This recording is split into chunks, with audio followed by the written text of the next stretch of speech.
kharaja fi talabil ilmi kana fi sabilillahi hatta yarji'a. Siapa yang keluar dari rumahnya niat menuntut ilmu pergi ke majelis taklim, maka dia termasuk fi sabilillah hatta yarji'a. Kalau dia wafat meninggal dunia, maka dia meninggal mendapatkan pahala syahid. Pahala orang syahid hatta yarji'a, pokoknya ibu belum nyampe rumah pulangnya. Ketika pulang misalnya datang malaikat Israel, ternyata tersandung kakinya, meninggal dunia, mendapatkan pahala syahid. Apa pahala syahid, Bu? Dakhalal jannata bi ghairi hisab. Ibu mau ke masuk Alfamaret, Indomaret, tapi udah belanja terus kata kasirnya, dari biar gak usah bayar, Bu, bawa terus. Oh,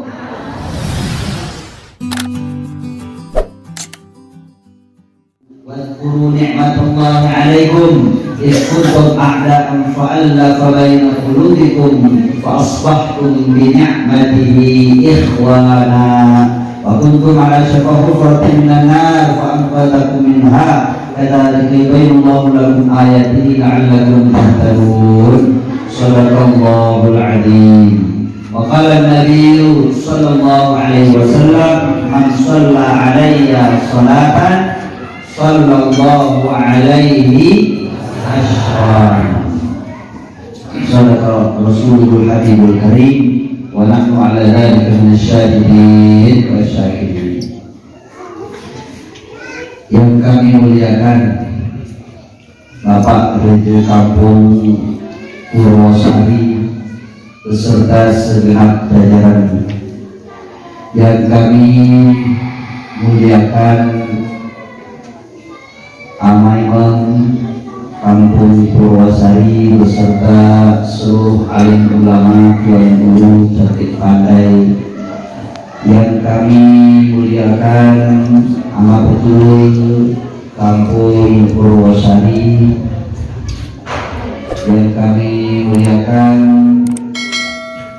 Amamai Naimen, bapak-bapak, ibu-ibu, saudara-saudara sekalian, khusus yang kami muliakan para ibu-ibu militan, ya, ibu militannya, ibu-ibu militan Majelis Taklim Al-Fitrah, Majelis Taklim Al-Fitrah, yang insya Allah ibu-ibu yang rajin mengaji, yang rajin hadir ke Majelis Taklim, mudah-mudahan ini kita doakan sama-sama.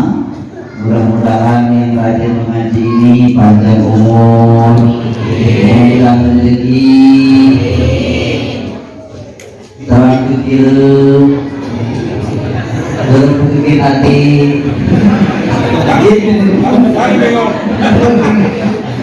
gelombang majik, amin. Baik, lanjut kebetulan aja. Mudah-mudahan semua awet muda, amin. Awet muda, semuanya sehat. Walaupun tadi saya lihat betul-betul alhamdulillah ini berarti sehat ibu-ibu. Kalau di dulu kami ada majelis taklim, itu kalau salawat, kalau kata orang lain pun sahih. Karena itu muda, ini terlalu sehat.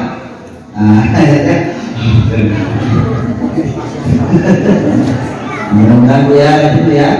Man kharaja fi talabil ilmi kana fi sabilillahi hatta yarji'a. Siapa yang keluar dari rumahnya niat menuntut ilmu pergi ke majelis taklim, maka dia termasuk fi sabilillah hatta yarji'a. Kalau dia wafat meninggal dunia, maka dia meninggal mendapatkan pahala syahid. Pahala orang syahid hatta yarji'a, pokoknya ibu belum nyampe rumah pulangnya. Ketika pulang misalnya datang malaikat Israel, ternyata tersandung kakinya, meninggal dunia, mendapatkan pahala syahid. Apa pahala syahid, Bu? Dakhalal jannata bi ghairi hisab. Ibu mau ke masuk Alfamaret, Indomaret, tapi udah belanja terus kata kasirnya, dari biar gak usah bayar, Bu, bawa terus. Oh. Nah, nanti bu orang yang rajin ke majelis taklim, dia meninggal di dalam keadaan menuntut ilmu. Nah, ketika nanti orang antri masuk surga, ketika orang antri masuk neraka, nanti katanya antri bu masuk surga, antri masuk neraka pun antri. Ketika orang sedang dihisab amal perbuatannya, tiba-tiba ada ibu malaikat, woi Bulan, nah, aduh sila ibu ini ibu Bulan, ibu majelis taklim Al-Fitrah, langsung terus masuk surga, kata malaikat Ridwan. Nggak usah dihisab, kenapa? Karena semuanya meninggal dalam keadaan sedang di majelis taklim. Tapi jangan tuh suka pulang-pulang di majelis taklim dan meninggal di sini, nggak masalah lagi repot kan itu. Artinya meninggal dalam keadaan sedang perjalanan menuju majelis taklim, atau sedang di majelis taklim, atau pulang dari majelis taklim.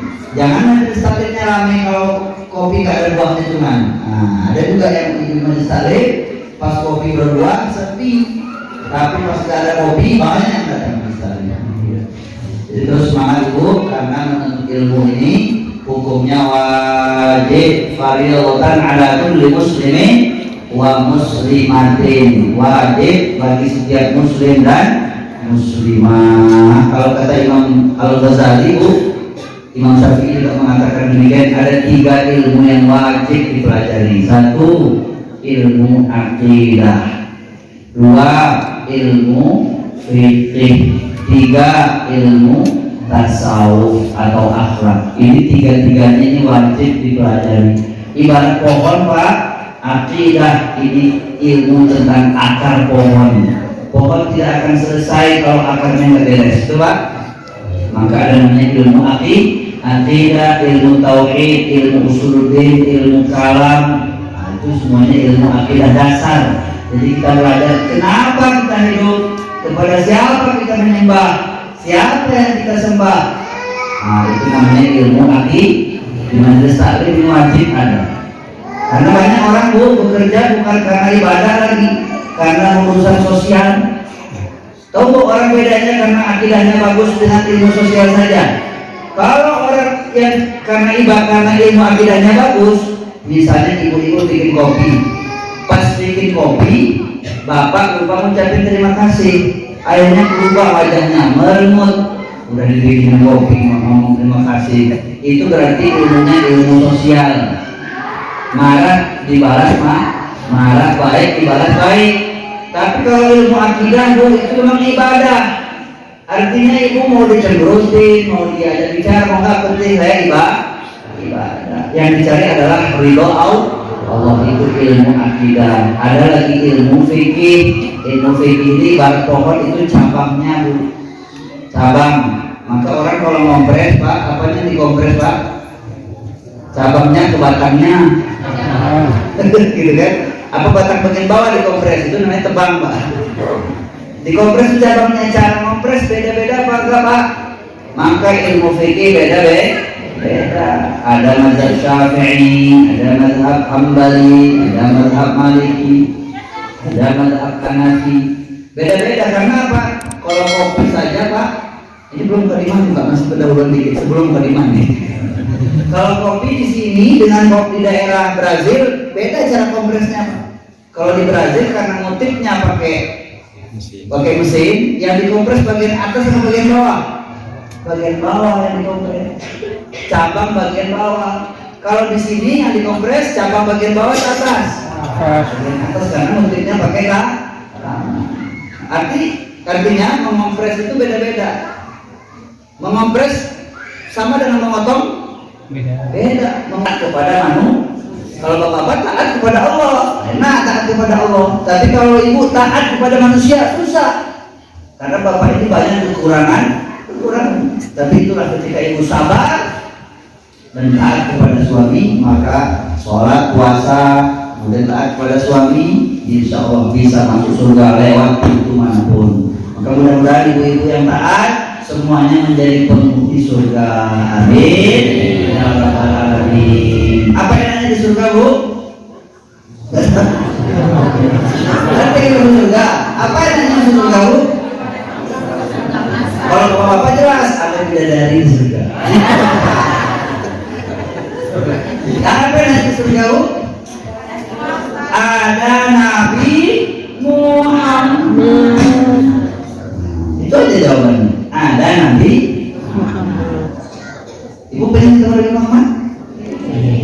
Apa doanya dari ketemu Nabi Muhammad? Doanya Bu, Allahumma rizukna ziyarata baitikal muharram Makkah wa Madinah bil haji wal umrah wa ziyarah. Ya Allah, sampaikan hadiahku untuk bisa berkunjung ke Makkah, Madinah untuk berhaji dan berziarah ke makam Rasulullah sallallahu alaihi wasallam. Ibu pernah bicara sama Rasul? Kan? Itu kadang-kadang kita mimpi, Bu. Padahal kita setiap hari bicara sama Rasul. Apa yang kita ucapkan kepada Rasul Muhammad SAW setiap hari?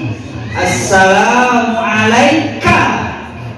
Kalau kata artinya kamu, berarti kita berhadapan. Tapi assalamu alaihi berarti orang jauh. Kita nggak bicara sama orangnya. Tapi kalau assalamu alaika, itu dalam kapan dibaca itu? Tahiyat. Itu ketika itulah ibu sudah berbicara sama Nabi. Assalamu alaika ya Nabi wa rahmatullahi wa barakatuh. Apa jawaban Nabi, Bu? Assalamu alaina wa ala ibadillahi. Itu percakapan kita dengan Nabi setiap hari. Tapi kadang-kadang ibu dah assalamu alaika wa bawang tadi kayaknya habis. Ya Bu ya, assalamualaikum. Mau ke guru hujan itu udah petir, mau jemuran belum diam. Assalamualaikum. Oh, air sudah siau, air sudah matang. Padahal dalam berita Nabi mau balas, assalamualaikum, lagi ngomong lain. Kemudian jawab. Itu percakapan dengan Nabi. Assalamualaikum. Itu artinya dengan langsung mengkhatab, dengan orang langsung. Bukan? Makanya ibu kalau masuk rumah orang kan assalamualaikum. Assalamualaikum. Satu orang, kum lebih dari satu orang. Karena rumah itu biasanya penghuninya banyak. Makanya assalamualaikum, bukan assalamualaikum. Tapi kalau orangnya nggak di situ, assalamualaikum. Makanya ibu ada nggak assalamualaikum. Jangan dengan buka, dengan satu orang. Ya, makanya kalau ketika sholat assalamualaikum, bayangkan terus Rasulullah SAW. Gimana tuh bayanginnya? Rasulullah aja bayangin. Apa makam Rasul aja bayangin. Assalamualaikum ya Nabi. Keselamatan untukmu wahai Nabi. Warahmatullah dan rahmat Allah kepadanya. Wabarakatuh dan keberkahannya. Apa jawaban Nabi? Aturan jawaban Nabi ketika keselamatan untukmu. Ya, keselamatan untukku. Kan itu seharusnya. Keselamatan untukmu, jawabannya keselamatan untukku. Tapi Nabi, assalamualaikum, keselamatan untukmu. Jawaban Nabi, assalamualaikum. Yang selamat bukan hanya aku, tetapi yang selamat alaina, kita semuanya, anak kita, cucu kita, pupu kita, kawan kita, semuanya selamat. Wa ala ibadillah yang solehin, dan semua orang-orang yang soleh. Ibu tahu orang soleh itu cirinya? Orang soleh itu dari kata soluh ayasuhu, artinya selalu menentah, atau kalau bahasa Jawa selalu pokoknya gimana caranya orang soleh itu demi kebaikan bersama silahkan. Nah, itu namanya orang soleh. Yang penting demi kebaikan bersama, itu orang soleh. Tapi kalau lawan kata soleh apa Bu? Lawan katanya boleh. Bolehnya apa? Pokoknya saya, yang lain nggak usah peduli. Jadi mikirnya berusaha terus. Individual dan sebagainya itu soleh atau soleh. Makanya kata Nabi yang selamat, semua orang yang menginginkan keselamatan bersama, ketenangan bersama, kebaikan bersama itu disebut dengan orang soleh. Wa ala ibadillahi sholihin. Kamu mudah-mudahan ibu yang rajin ngaji terus dibimbing Allah menjadi istri yang solehah. Amin. Man sholla alaiya sholatan, kata Nabi, siapa yang bersalawat kepadaku satu kali, sallallahu alaihi asyran, Allah bersalawat untuknya